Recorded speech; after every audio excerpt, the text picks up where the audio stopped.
Can't just requisition supplies like this, Clara. There are protocols. With all due respect, Doctor, protocols don't save lives when time is critical. These men need this now.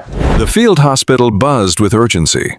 Stretchers being rushed in, nurses barking orders, radios crackling with incoming updates. The scent of antiseptic hung heavy in the air. At the center of the chaos stood Colonel Dr. Marcus Hale, a man whose authority filled every room he entered. His white coat was crisp despite the dust of deployment, his stethoscope slung across broad shoulders, ribbons and insignia pinned neatly above his breast pocket. He noticed her immediately, a young female soldier, broad-shouldered, uniform taut against muscle, her blonde hair pulled back into a sharp bun. She carried a crate of medical supplies, stepping into the restricted ward without hesitation. "Stop right there, soldier." Dr. Hale's voice cracked like a whip, silencing the nearby medics. "This is a sterile zone. Who gave you clearance to be here?" Eyes darted toward her. Some smirked, expecting the newcomer to retreat under the colonel's glare. Others exchanged uneasy looks. But she didn't back away. Setting the crate down, she straightened to her full height and met his gaze. Her jaw tightened, her eyes unwavering. "I'm not here by accident, sir," she said steadily, voice low but unshaken. The colonel's eyes narrowed. "Then tell me who authorized you before I have you escorted out." A long silence stretched. The room seemed to shrink around them. Finally, she spoke words that froze him in place. "You did. You just don't remember, because I'm your daughter."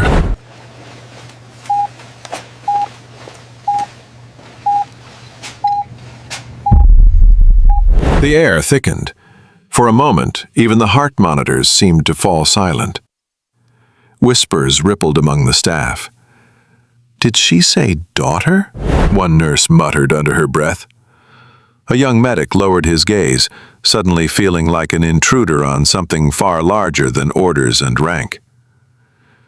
Dr. Hale's face stiffened. His reputation was one of precision, control, unflinching command. Yet now his hands trembled against the clipboard he held. He searched her face line by line, as if trying to reconcile the soldier before him with a child he once knew. His lips parted, but no words came. The soldier, Clara Hale, did not soften. Years of silence weighed on her shoulders. "You don't remember birthdays, graduations, letters I wrote that you never answered? You were always too busy saving others, while forgetting the one person who needed you most." Some medics shifted uncomfortably, staring at the floor. Others, veterans of their own broken families, blinked back emotion. Dr. Hale swallowed hard, his jaw flexing, his eyes burning with a storm he'd never allowed himself to feel in public. But pride kept him silent. Clara's voice cut through him again. "I didn't come here for you. I came for the soldiers you've left behind. The ones waiting for medicine. The ones who need more than lectures and reports. Someone has to carry what you've dropped." Her words weren't shouted, yet they landed heavier than any command he had ever given. Strength is not rank, but honesty. The room held its breath. Then, movement came from the corner. An injured sergeant, bandaged across his chest, slowly raised a trembling hand to his temple in a salute. His voice cracked, raspy but clear. "Ma'am, thank you." One by one, the others followed. Nurses paused their work to place hands over hearts. Young medics stood straighter, as if realizing for the first time that strength wasn't just rank.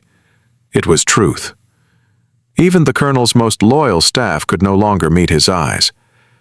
They had seen men broken by wounds. Now they saw a leader, broken by honesty. Dr. Hale's clipboard clattered to the floor, He stepped toward Clara, his voice low, stripped of command for the first time. I can't undo what I missed. I can't erase the years I wasn't there. But if you'll let me, I want to start now. Clara's eyes shimmered, but her chin stayed high. She didn't rush to forgive. Instead, she said, I never needed a hero in a white coat, Father. I just needed you to see me. The colonel bowed his head, shoulders slumping under a weight heavier than any deployment. Around them, silence deepened. Not of fear, but of reverence. For the first time in his decorated career, Dr. Hale was not the one teaching a lesson. He was the one receiving it. And every soul in that ward carried it away. True strength isn't stitched in metals or written in rank. Sometimes it walks in wearing scars, speaking truth, and demanding to be heard.